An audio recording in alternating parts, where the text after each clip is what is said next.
Hi guys. Welcome back to Robertson's Bellyachers. Welcome. We are back. Woo woo.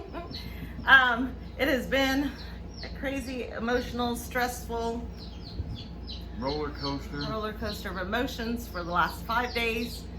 And if you guys, if you're new here, this isn't our normal speed of things, but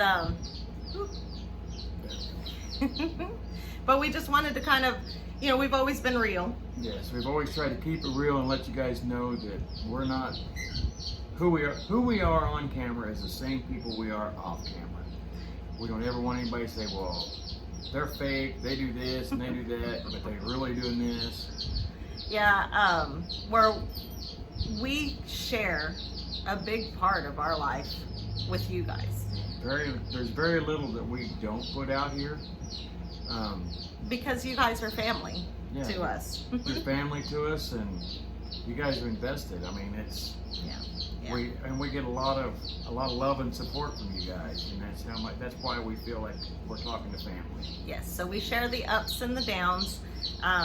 We have far more ups than we have downs, and praise God for that. Yeah. So, and sometimes we do have downs that aren't significant. Like, they are significant to us, but they are not significant to.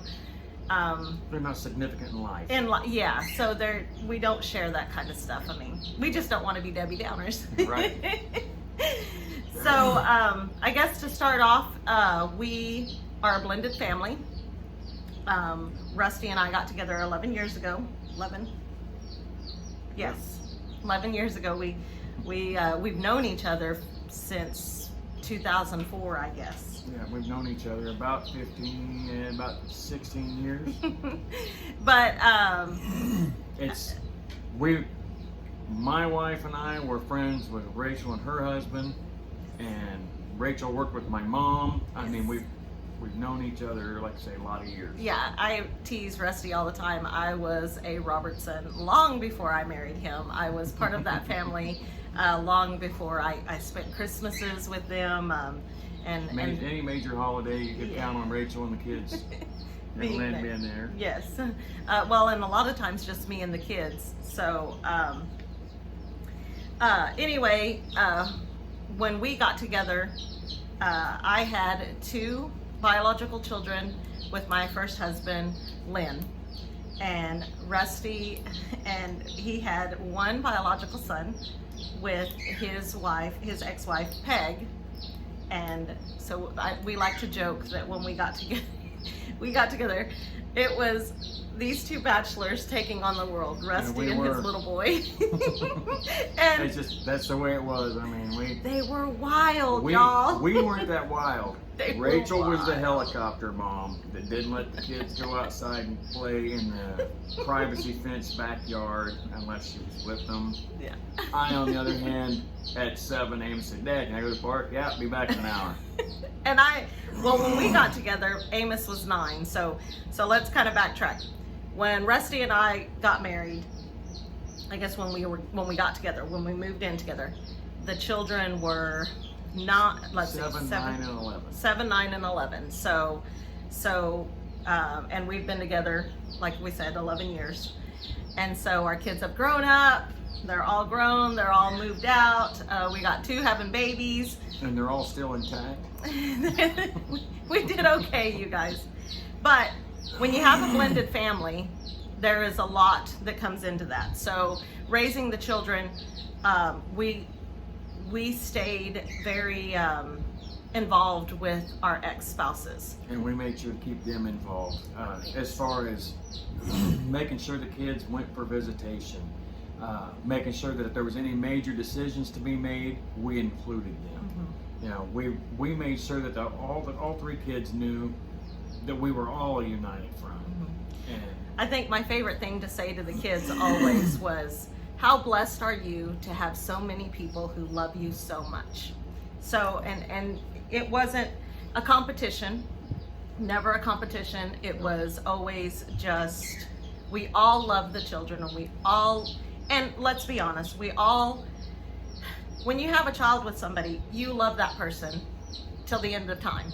Not on the same level. You're bonded with that person Till death. Till death, for the rest of your life, and even past. Yes.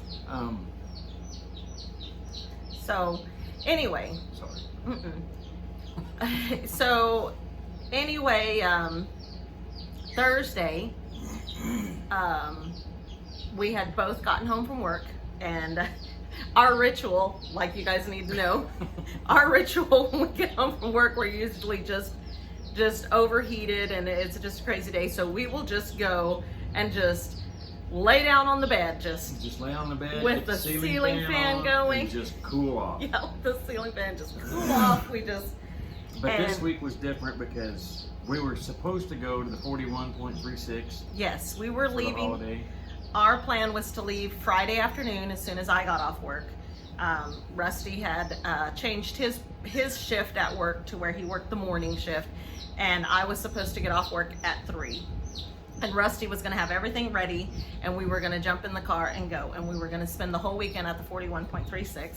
It's all we've talked about. Yes. and I'm sure you guys have seen all the videos. And the lives about it. And we didn't comment much, but we did watch a lot of the videos, and we were so excited for you guys, and it was so awesome, and it was like we were there, and we appreciate all the lives and stuff. Yes. It was such a hectic week. I keep saying weekend, but it's been 5 days. Yeah. So 6 days. It's been Today's 6 days. The 6th day, Yeah. So tomorrow would have been a week. Yeah. So Rusty, when I got home, Rusty was he was packing the truck, trying to get ready because we knew we were leaving the next day. And I got home and I was like, I gotta go cool off. So we came in and we were laying on the bed talking, and we were both on our phones. Going over our day's activities. I mean, as people do. Yeah. This is what happened today, or I saw this person or that person. Yeah. And I got a phone call from my ex-sister-in-law, and which is odd because she normally we have a good relationship, but she normally calls the kids. Now that they're grown, she'll send you a message. Or she'll text me or something if there's something going on. But for the most part, since the kids are grown, she will contact them. She doesn't usually contact me. So when she called, I thought it odd, but I thought, well, something's up. And listen, the kids' Grammy is 85. And she has had heart surgery a few years ago. She's a firecracker, and she is still a go-getter. Oh, healthy, just go. And she's always been that way. But that's your first thought.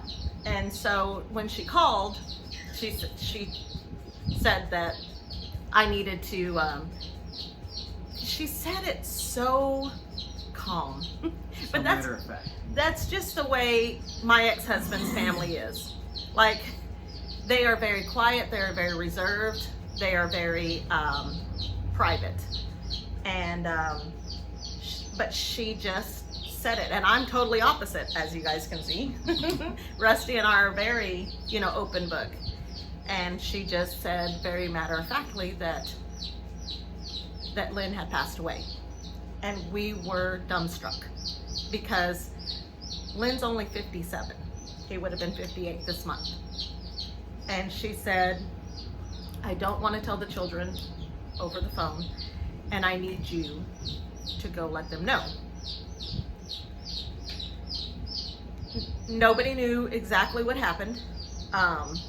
So she kind of just sped through, because I said, no, it's not true. I didn't want to believe it. Denial. Yes, and she told me kind of a really quick version of what had happened. And I don't know if she hung up on me or I hung up on her, but at some point we disconnected and I had a meltdown, obviously. Which is to be expected. Yes. And so Rusty, was trying to get me calmed down and under control because I could know what was going on. Yeah. I mean, I knew that he passed, but I'm still trying to catch up. Obviously, I'm not on the phone with them. Yes. So we knew we had to go let the kids know. Now, our children, sorry, Frank, he's excited we're home. He's been going through YouTube withdrawals. Yes, we missed our live. So we had to go and we had to let the children know. And the kids live, our daughter lives 30 miles from us. Our son lives 60 miles. One of our sons lives 60 miles from us. The other son lives about 70 miles from us. So we had to go let Alicia and Cody know that their daddy had passed away. And so it was very, very stressful. I'm not going to get into all of that. I don't wish that on anybody. No. And all the animals are so excited that we're home. They're all, Mayday's, clinging. He's clinging. Anyway, so that all happened Thursday. And so Friday, okay, so what that meant was, and this is what my ex-sister-in-law said on the phone as well, was, and she kept texting me and saying the funeral director needs to talk to the kids, and it was like, let's let the kids process for a minute. Everybody was blindsided. So what that meant for our children. Yeah, it meant the kids at 18 and 22 had to make the toughest decisions of their life. They had to go and decide what happens. Basically they had to make funeral plans. They have to decide what happens with his estate, with his house, with all the belongings. At 22 and 18, they have to, theoretically have to call and get his life insurance and do all his things, and they're not prepared for that. I mean, who is? I mean, I'll be 49 this year, and I wasn't prepared. I thought I was, and a lot of people I know think it's strange that, I mean, obviously it wasn't my spouse, not my immediate family, but that's my kids. And I guess that's one of the first points I'd like to make is family's family, guys. And it doesn't matter blood or not. I mean, family's family. And those kids' dad was my family. So we went with the kids so that we could help to advise and be there and support, and quite honestly, we didn't know what we were doing either. Neither one of us, praise God, have gone through this yet. Neither one of us have lost a parent yet. And so the kids are looking to us because that's what they do. And it's always been us five against the world is what we used to say. And they were looking to us for advice and for comfort, and of course. And so we loaded up and we went down there Friday, and we got more information. So he passed away in his sleep, basically. His mom was there. He had not been feeling well. Allie had just talked to him Saturday. She had just talked to him Saturday, and this all happened Thursday. She was really close. I mean, she talked to her daddy about once a week, if not more, but on the average of once a week. Allie was always a daddy's girl, and that's what, you just, even though that she didn't live with him full time, she was there during visitations, she was still very, very close to her daddy, and she called him every time she had a doctor's appointment, and she kept in touch with him. Cody, he was close to his dad as well. He just, he's an 18-year-old boy, and he just didn't make the phone calls. For some reason, the boys don't make the phone calls. They don't, and it's nothing that he should be ashamed about, and it's nothing that he should feel guilty for. It's just life. It's just life. It's genetic. I mean, I'm not saying it's family, but I'm guilty. I don't call my parents like I should. Yeah. I need to get better about that. So, we muddled through, and I guess the points, I guess, that we were trying to make or that we're trying to make. One, you know, Rusty made the point that family is family. I guess the second point right there is say the important things. Say the things that matter, because tomorrow's not promised. And you hear that all the time. You hear that all the time.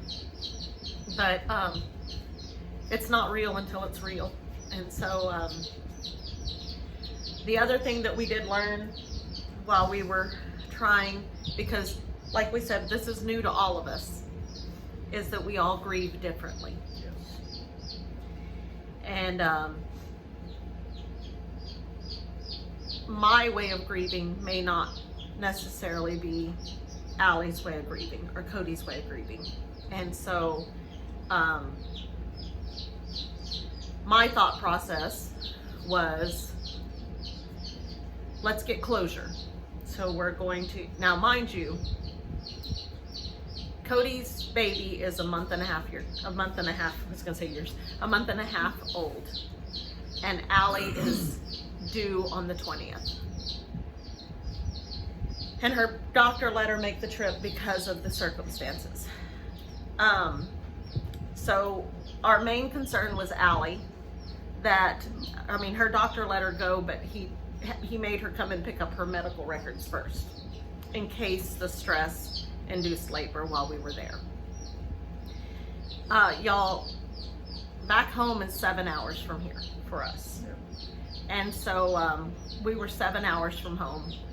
And so obviously our main concern was Allie.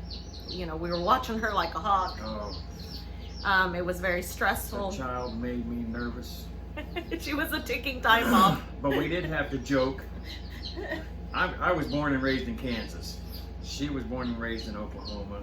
Mm-hmm. Her husband, I think Josh, was born in Michigan, or maybe here, I'm not sure. But I kept telling her it'd be a shame that you'd have that baby and have to go to Kansas to deliver it, because she'd be a Kansas baby. That'd just break my heart. Yeah, because back home, Hooker, Oklahoma is where I grew up. And that's where Allie, oh, okay, I was looking to see, Allie texted, we are like baby watch. So back home where I grew up and where my kids were born and raised until they were 7 and 11. No, we didn't move over here until 2012. Yeah. So anyway, 9 and 13. 13, yeah. So anyway, back home is in the Panhandle, in the like smack dab in the middle of the Panhandle. So you are Texas is a hop and a skip. So you're right there. Texas, Colorado, Kansas, New Mexico is all right there, And there is no maternity ward in the Panhandle of Oklahoma.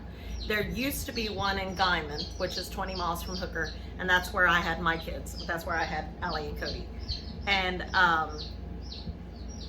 then, but now there's not. And so the closest hospital, closest maternity ward is Liberal, Kansas. So it's 20 miles away, Liberal, Kansas. That's the closest maternity ward. So yeah, they would have been born in Kansas. But yeah, so anyway, she was our main concern. And not to get too personal, but my way of grieving, I guess, is get everything done, have closure, and move forward. That's just so, like my mama bear instincts kicked in, and that's what I thought my kids needed. Let's make the decisions. Let's make them now. Right now, it's like ripping a Band-Aid off. We make the decisions right now. We start selling furniture. We put the house on the market. We go, go, go, go, go. We just get as much done this weekend as we can, and then we can put it behind us, and the kids have closure.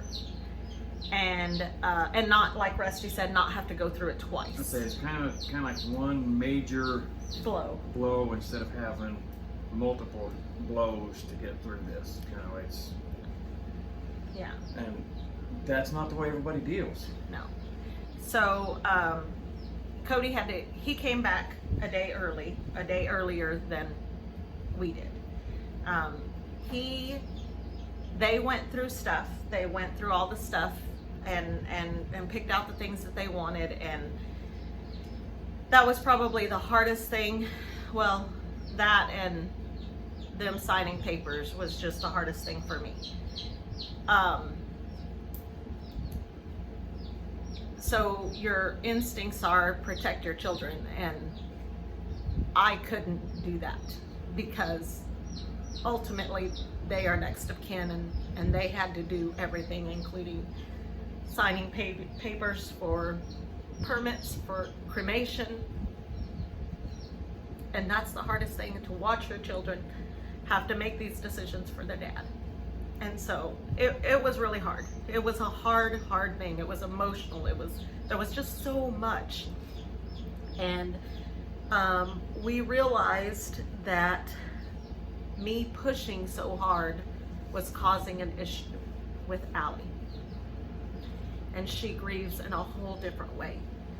And so we decided to step back. And we told the kids, go home. We would finish packing what we could, and we would bring what we could, and we'd secure the house. And luckily, you know, their daddy has always been very, very good with finances and with things, and he left them enough money to pay bills for a while. So give them that chance to grieve and yes, not have to worry. So we are going to do that. We're going to give the kids a chance to process, and we will go back and deal with it later. They did decide to have Lynn cremated, and we're going to go back and do a memorial service after Addie is born and Allie is safe to travel. Right now it was just way too much, and it was too much on her being so close to her delivery date, and that's what the kids had decided they wanted to do.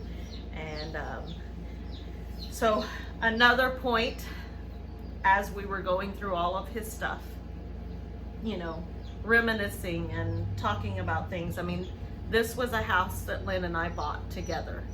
And, you know, that's where, I mean, he's lived there for 17 years. And anyway, reminiscing and going through things. Lynn was a collector. So if he decided he wanted to collect something, he collected it until he was like had so much of it that anyway, he was just a collector. He was one of those type people. And he didn't collect weird things. No. He collected things that meant something to him. To him, he was a very avid sports fan. Very avid. I can't even go into it all. Just, he kept stats on players and games in a notebook. And he had notebooks. ESPN would be jealous of his stats. Oh, God. I mean, I'm telling you, if you needed to look back to 1989 to see what the Super Bowl scores were and who the, you know, MVP was and what, he had that. He had that. That's just who he was. And he collected baseball cards, and he collected Hot Wheels, and he collected like little die-cast motorcycles, and he did model cars, and he collected model cars, and he made model cars, and he just collected things. And books. Books. Oh, Man, my goodness. I had and I told Rachel and the kids, and I told his mom, I have a completely different view of Lynn now. I knew he liked to read. I knew he was an avid reader. But as most people know, most people have a genre that they like to read. Lynn had a genre that he liked to read, but the man devoured everything he could read. Stephen King to Daniel Steele, James Patterson. I mean, any of it. If he could get the book, he had it, and he would read it, and not only read it once, but after talking to Colleen and to Allie, he'd read them 2 or 3 times. He'd get caught up. His mom told us just a week ago, he calls it, I'm down to 3 books, Mom. Because she knew in three books meant she had about a week. She would go. She like the bargain shop for the books for him, you know. Yeah, she's a very avid reader too, Yes. and so. But she said he has a library, and I said, oh well, he always did, and she said, no, you don't even know. You know, I've been gone. We have been, you know, not together for 11 and a half, years or whatever. So, y'all, he had. I'm not kidding, about 1,500 books. And she said, I have an outlet for them. Y'all go through what you want, and then I have an outlet for them. And so we said, okay. So, yeah. I guess my point is, if you enjoy something, do it. Do it. If Do it it to brings the best you of your joy, ability. yes. If you enjoy collecting something, do it. But once you're done collecting it, like, he kind of went in spurts. Like, he collected the die-cast motorcycles when we were together. And we had an entire wall of shelves that had his die-cast just bop, bop, bop, bop, all in a row. And he wasn't a collector like, we have to keep this in mint condition. He was like, I like this and I want it, and I'm going to take it out of the package and I'm going to put it up. And but then at some point, I don't know, at some point he stopped. He didn't have them on display anymore, because we found the box of his Hot Wheels. He was the same way with his Hot Wheels. His Hot Wheels and his bikes, he had them in a box, and he kept stats on everything in his house. He kept stats on. He was always like that. I never found that weird, but now going back, I'm like, wow, this man was really organized. Allie, I think, said it best. She said, my dad was a hoarder, but he was the most organized hoarder because he would keep stats on what he had, because he was also very, very frugal. So he never bought the same thing twice. Like, he kept stats, so he knew which model he had so that he wouldn't buy it twice. He was the same way with his books. Yes. He would give his mom a list. Like, these are the books I'm looking for. So, he has I think it's the full collection for a couple of years worth of Reader's Digest books. All the short stories for each year, yeah. How they compile them into a bound book. Got two full shelves in the bookshelf full of those books. And you can bet your bottom dollar he's read every one of them. Oh yeah, front to back. So, I guess what I'm trying to say, we've kind of long and this is already 28 minutes long. But when you get done collecting something, ask your children, hey, or your loved ones, do you want this? And if they say no, purge it. We are going through a house that he has lived in for 17 years with all of his different various collections. And honestly, the kids are so overwhelmed. And they both live in little bitty, like, Cody lives in a 1-bedroom apartment in the middle of Tulsa. He does not have room. Allie lives in a 2-bedroom house with a baby on the way, and Cody has a baby. And we live in a little bitty house. They kept 1 or 2 of whatever. But at the end of the day, the things that are important to you are not always important to your loved ones. So take that into consideration. Ooh, that was crazy. Oops. We are come home with a different perspective. We are fixing to purge again. We have purged, we have purged so much already, but we're fixing to purge again. We're going to ask the children right now, while we while we are alive, do you have interest in this? If we no longer have interest, now I'm not saying you can't, I'm not saying don't collect. I'm saying do it until your heart's content. But when you're done with it, hey, do you guys have interest in this? Do you want this? If not, purge it. Yeah.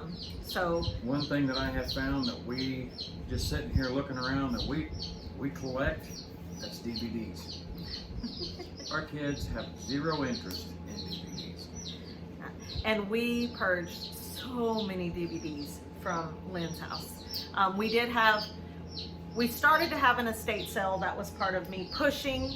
I was like, we have to have the estate sale this weekend. Well, let's just sell as much as we can. And that it was too hard on the children. Yeah. Watching the furniture leave was too hard on the children. Having people come walk through the house while they were there was too hard on the children. And I was blind to it because I took it on like a job. Like I decided I just wanted to protect them. I just wanted to have it done and over with, and so that they wouldn't have to do it anymore. I didn't want them to have to do it. And it was not the right thing. And it wasn't out of, well, I didn't care for the man. He was just my ex-husband and I'll just get rid of his furniture. You guys, some of that furniture was stuff that he and I bought together. And just because we were exes didn't mean I didn't love him, because he was the dad to my children. So it wasn't like that at all. It was get it done so the kids don't have to deal with it. And I trying to take all the burden off of them. Yes, we overstepped. We overstepped. Yeah, we overstepped, and unfortunately, we created more burden. Yes. So now the children are home. Allie has a doctor's appointment today. When she was on her way home yesterday, she was having contractions a lot of the way. She's very, very sore, but I mean, she was packing and moving things and doing all of that stuff while we were there. So that's a lot more activity than she's used to. Yes. And I told her, I think that's why you're sore, but she has a doctor's appointment today, and we're praying for the best. If she doesn't have Addie in the next few days, I will be shocked. She's gone through a lot, but you know what? The last thing that I want to say that I learned from this experience is my kids are tough, man. Our kids are tough as nails. Tough as nails, that's it. And they can get through some really rough stuff. And but anyway, this is just us being real. And that's the long and the short of it, guys. Is everybody grieves different. There's no right way. There's no wrong way. Yeah. And this is a long video. There's a reason that there's seven stages of grief. Yeah. And I was trying to cram them all into one day. Let's just get it done. And that's us. That is. And unfortunately, that's not. I can't say unfortunately. That's not the way everybody grieves. Yep. And we are by no means saying we're right, they're wrong, they're right, we're wrong. Everybody has their own way. And I guess my thing is let people grieve their way. Yes. Make sure that you are aware enough to hear what they're saying. And they're not always going to say, I'm overwhelmed. Sometimes they're going to lash out, and they're going to just lash out because they are overwhelmed. Just be vigilant for those cues, because it's nothing personal against you. It's just them saying, slow down for a minute. Enough's enough, and I am at capacity. I am at capacity, and I cannot take any more. And so just be aware of that, because everybody grieves different. Yeah. But that's why we were on hiatus, was dealing with all of that. We are home. I don't know if you guys can hear it, but I'll show it on another video. We came home to life on the farm. Rusty had eggs in the incubator. They were supposed to hatch on Sunday. In the mad frenzy to go and take care of this stuff, we forgot. And we've been gone. Today is Wednesday, and we have little chicks in the incubator. So they're 3 days old, and they're ready to come out of there. So we are going to take care of them and take care of the animals. The entire property is a jungle. The garden has exploded. Oh my goodness. So we have so much work to do. Just being gone 5 days. 5 days was enough to, it's crazy crazy. So we've got a lot to do, and we love you guys. We appreciate your love and support and your prayers and your good vibes and your thoughts through all of this. We appreciate it. We got every single comment that you guys have given on Facebook, on Instagram, on YouTube, on our community page. You guys are amazing. You are, and just family. You're family. And make sure, it's like Rachel said in the very beginning, the big thing we want to put out there is make sure you tell people how you feel. And I'm not saying go be a butt to people like I do, but tell your friends and your loved ones what they mean. Yeah, what they mean, and that's everybody. If I could say something to Lynn right now, I'd tell him that I appreciate him. I appreciate the good dad he was to the children. So do it, because tomorrow's not promised. So anyway, I hope you guys like our videos. If you do, please hit the like button. Subscribe if you haven't already, you guys. Yep, share with your friends. Leave us some comments. We know that it's a touchy subject. Don't forget to smash that bell and get notified of the next new video when it comes in. Yep, it's a long video, you guys. We apologize for apologize that. We just for had a that. lot to say. Yeah. So until next time, God bless. See ya.